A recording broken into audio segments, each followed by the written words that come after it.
உன்னால கர்த்தரை அறிந்து கொள்ள முடியவில்லை. என் கூட இருந்த நான் ஆசீர்வாதத்தை அனுபவிக்கும் போது கர்த்தருக்கு ஸ்தோத்திரம் என்று சொன்னாய்.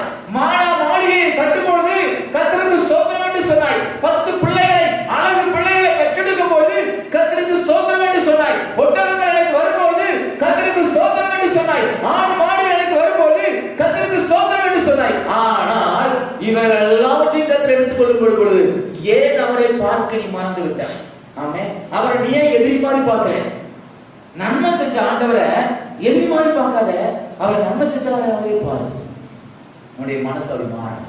தேவனை நம்ம அறிந்து கொள்ளக்கூடிய நிலைமை மாறும். ஆமே, அல்லேலூயா.